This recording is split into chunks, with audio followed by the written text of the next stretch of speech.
دوی پسرو وینو دا د شهیدانو کور دا د باتورانو کور دا د باتورانو کور دا د باتورانو کور دا د باتورانو د بخښونکي او مهربانه خدای تعالی په سپېڅلي نامه نن سه شنبه د 1403 هجري لمریز کال د لړم یا عقرب میاشتې 15مه نیټه ده. زه فهیم الله افغان یم. پام راړوم د میدان وردګو ملي تلویزیون څخه د دې مهال خبرونو ته. د میدان وردګو بڼوال وایي په مناسبه کچه ورښتونو او اوبو د زیاتوالي له امله د تیر په پرتله د مڼو په حاصلاتو کې د پام وړ زیاتوالی راغلی، خو زیاتوي چې د سړو خونو او بازار نشتون له خنډونو سره مخ کړي. مڼې د میدان وردګو ولایت د بڼوالو کلنۍ خاري ده چې اوس یې راټولولو او پلورلو وخت دی. د دغه ولایت بڼوال وایي روان کال په دغه ولایت کې د مڼو حاصلات د پام وړ زیات شوي. وایي ښه بازار او د سړو خونو نشتون د دوی پر وړاندې لوی خنډ دی.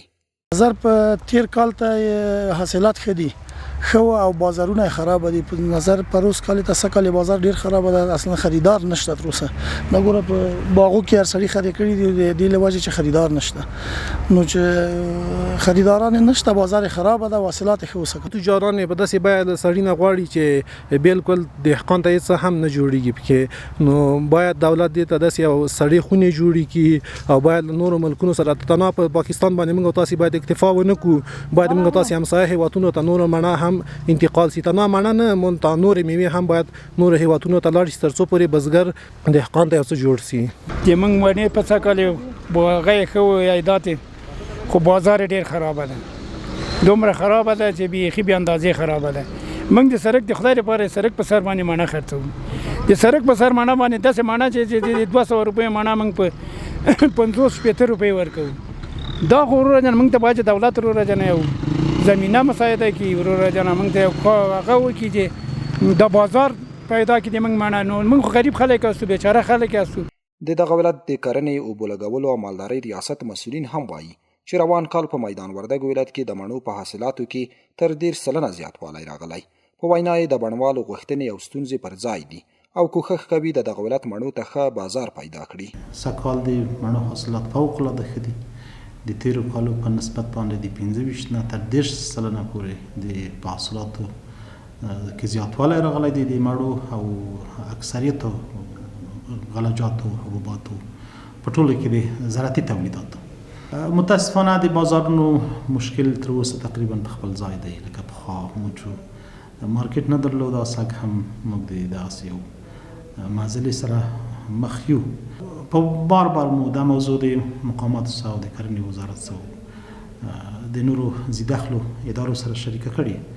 د میدان وردګو ولایت مڼې چې په نړیوالو بازارونو کې مشهورې وي، خو روان کال د یاد ولایت بڼوالان وایي چې حاصلات یې د پخوا په پرتله ډیر زیات او بازار یې بې خونده دی. دوی لا مسؤلینو د برخې ته د ځانګړې پاملرنې غوښتنه کوي. ننګرهار کې د سرحدونو قومونو او قبایلو چارو ریاست له لوري د اسلامي نظام د ثبات، ولسونو یووالي او انسجام ستره ولسي غونډه او جرګه ترسره شوه. غونډه کې قومي مشرانو په خپلو خبرو کې د اسلامي امارت له لوري د ترسره شویو کارونو ستاینې ترڅنګ دا ډول جرګې د ستونزو حل کې مهمې وبللې. د ولسونو په استازولۍ یو شمېر ستونزې شریکې او د حل غوښتنه یې وکړه. ریپورټ یې نور عالم ارمان راکوي. دا په ننګرهار کې د سرحدونو قومونو قبایلو چارو ریاست له لوري د اسلامي نظام د ثبات، ولسونو یووالي او انسجام ستره ولسي غونډه ده چې پکې د مسؤلینو ترڅنګ ګډ شمېر قومي مشرانو علماو ګډون کړی. غونډې ته د ننګرهار مرستیال والي په خپلو خبرو کې وویل له دې ډول غونډو څخه موخه د ولسونو ستونزو اورېدل، له اړونده ادارو سره شریکول او حلول دي. سرحد ته پرتو سیمو کې مشکلات ډېر دي، خدمات نه دي شوي، هلته مکاتب نشته، مدارس نشته، مساجد نشته، سړکونه نشته، کلینیکونه نشته. نو په دغه باب باندې امیر المؤمنین شیخ صاحب د تقریبا 8 ولایتونو لپاره چې په هغې کې مشرقي زون دی او جنوبي زون دی، دغې لپاره امیر المؤمنین شیخ صاحب په اول قدم کې 1 میلیارد افغانۍ منظور کړي چې په دې کې هغه سرحدي سیمو دپاره چې هلته کلینیک پرې جوړ شي، مکتب پرې جوړ شي، هلته سړک پرې جوړ شي، هلته د اوبو شبکې پرې جوړ شي. الحمدلله هغه سروې نهایي کېدو کې ده، انشاءالله ډېر ژر به کار شروع. غونډه کې قومي مشرانو په خپلو خبرو کې د اسلامي امارت د ترسره شوو کارونو ستاینې ترڅنګ دا ډول جرګې د ستونزو حل کې مهمې وبللې. د ولسونو په استازولۍ یو شمېر ستونزې شریکې او د حل غوښتنه یې وکړه. موږ په ننګرهار کې یو کمپلیکس لرو او دا وګورو چې جوړ شوی دی، د څه کارونه یې پاتې دي. ستاسو محترم حضور نه غواړو چې وزیران شورا سره، امیر المؤمنین سره، رئیس الوزرا سره شریکه کړئ او موږ ته دغه کمپلیکس په اساسي ډول بیا د مریضانو لپاره چې جوړ کړی شي. په اوسني شرایطو کې اسلامي امارت ډېر کارونه کړي دا زموږ مشاهدې سترګې پټول پکار دي دې پټولی شي. یو زموږ د تورخم دا دویم سړک دی چې تقریبا څو لسیزو کې په دې باندې خبرې وشي چې دا به جوړ شي. جوړ نه شو، موټر ډېر دي، رش زیات دی، ټکرې دښتې زیات دي. زموږ خواست داسې نظر دی چې دا دویم سړک باید ژر جوړ شي. د سرحدونو قومونو او قبایلو چارو وزارت د جرګو قبایلو مرستیال په خپلو خبرو کې وویل په 40 ولایتونو کې د ولسونو سره د همغږۍ ناستې دغه وزارت د کاري پلان برخه ده چې موخه یې د ولسونو ترمنځ اتحاد او یووالی دی. نوموړي دغه راز د غونډې ګډونوالو ته د ستونزو د حل ډاډ ورکړ. ویل د ولسونو له لوري ورسره شریکې شوې ستونزې تر ډېره حل شوي او یو شمېر نورې چې وخت یې ضرورت درلود تر کار لاندې دي او ژر به حل شي. اسلامي امارت زموږ وزارت ته شیخ امیر المؤمنین حفظه الله زموږ وزارت ته دا مسؤلیت سپارلې ده. تاسو به د ولس د ستونزو نه ځان خبروئ. دا ستونزه بیا اخلئ، دا به تر مشرتابه رسوئ. د مشرتابه له خوا نه به خپله مربوطه ادارې ته حکم کېږي چې په فلاني ولایت په فلاني علاقه کې د خلکو دغه ستونزه تاسو یې رسیدګي ورته وکړئ. د سرحدونو قومونو او قبایلو چارو وزارت د مسؤلینو د معلوماتو له مخې ننګرهار کې د ستونزو د حل په موخه 255 مشورتي ناستې شوي، 40 د قتل لوی ستونزې، 40 د زخمي کېدو او 200 نورې وړې شخړې د قومي مشرانو او علماو په منځګړیتوب حل شوي دي. لوګر کې د صنعت او سوداګرۍ رئیس او سویل ختیځ زون د کرنیزې پراختیا صندوق مسؤل له لسګونه پانګوال او سوداګرو سره د سوداګرۍ د پراختیا ناسته وکړه.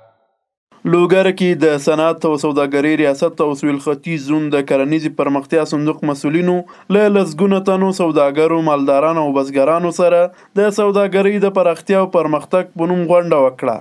ورته وخت کې د سویل ختیځ زون د کرنیزې پرمختیا صندوق مسؤل د دې ادارې له لوري بزګرانو، مالدارانو او سوداګرو ته د مالدارۍ او کرنې غوړېدا لپاره د مرابحې تر نوم لاندې د لویو او وړو قرضو د ورکړې خبره وکړه. دغه پروسه هم خپل شرط او شرایط لري. که کوم صنعتکار یا تجار غواړي چې د موږ د تمویل نه استفاده وکړي باید دغه شرایط په نظر کې وي. اول باید د اسلامي امارت یا د دولت د یوه رسمي ادارې نه د فعالیت جواز وي. د صنعت او سوداګرۍ رئیس هم د لوګر صنعتي پارک په ټولو اسانتیاو سمبال ګڼي او وایي چې طرح جوړه شوې او د علي قدر امیر المؤمنین حفظه الله له حکم وروسته به پر پانګوالو او سوداګرو وویشل شي. نو محمد اغې ولسوالۍ کې موږ 1500 جریبه مځکه لرو، نو 2500 جریبه سیسربینایي کارونه هم تکمیل شوي دي او توزیع ته آماده ده. نو تقریبا 6 شرکتونه موږ وزارت ته معرفي کړي دي چې ان شاء الله نږدې وخت کې هغه دوی لپاره هغه شرکتونو لپاره د مځکې توزیع شروع شي. بل خوا سوداګر او پانګوال د سوداګرۍ او پانګونې برخه کې د اسلامي امارت له رامنځته شوي اسانتیاو خوښ دي او د صنعتي پارکونو د ژر ویش غوښتنه کوي. نهایت ډېر ورته خوشحاله یو. موږ مخکې ډېر مشکلاتو سره مواجه وو، د ځمکې خصوصا د ځمکې په ویش یا په توزیع کې عادلانه نه وو. خلکو به ځمکې اخیستلې یا بیا وروسته پرېښودلې چې ارزښت یې لوړ شي یا بل چا ته په کرایه ورکول یا به نور دغه وي. اوس موږ په دې خوشحاله یو چې موږ ته ځمکه توزیع شي، موږ خپله پکې فعالیت شروع کړو.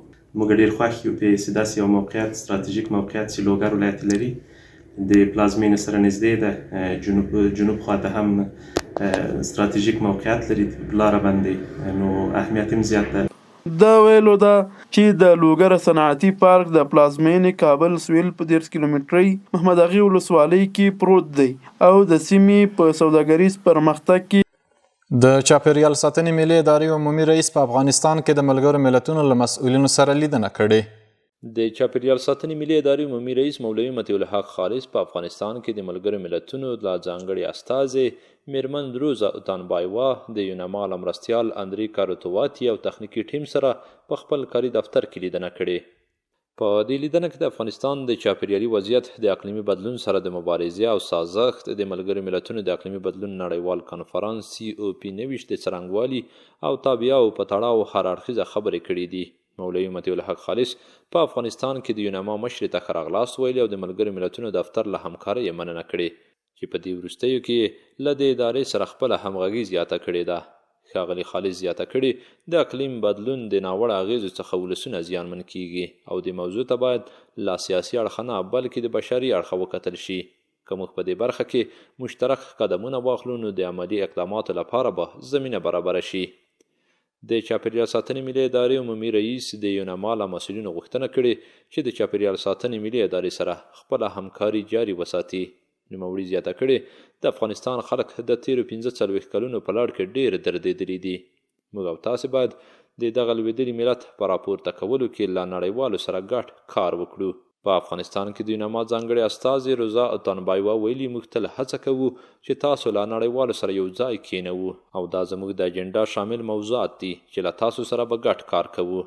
د یونما ځانګړې استازې ویلي د COP 29 نړیوال کنفرانس یو ارزښتمن فرصت دی او دا به د دې لپاره زمینه برابره کړي چې په راتلونکي نړیوالو غونډو کې افغان پلاوی ګډون وکړي.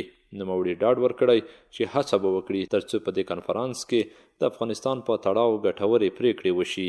اتانبایوا د هر راز همکارۍ ژمنه کړې ویلي دي موږ به خپلې هلې ځلې جاري وساتو ترڅو د افغانستان لپاره نړیوالې مرستې راجلب کړو.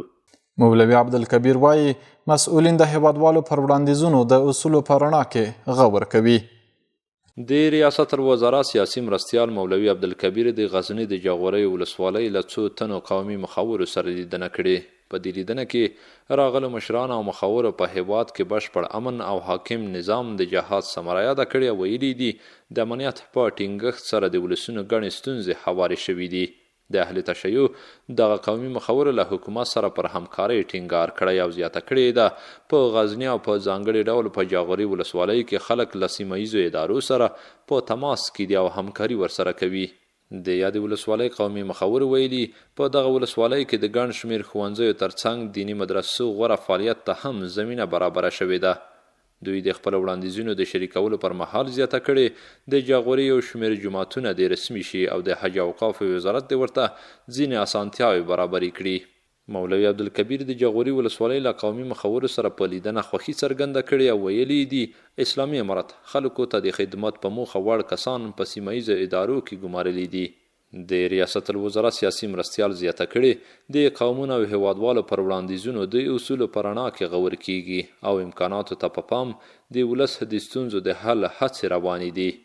د ناستې په پای کې مولوي عبدالکبیر د جاغوري قومي مخورو ته یادونه کړې چې خپل وړاندیزونه د ریاست الوزرا سیاسي معاونیت ته په لیکلې بڼه وسپاري او د حل لپاره به یې هڅې وشي. درنو لیدونکو زموږ د دې مهال خبرونه همدومره وو چې تاسو ته مو وړاندې کړل. تر بیا ښې چارې.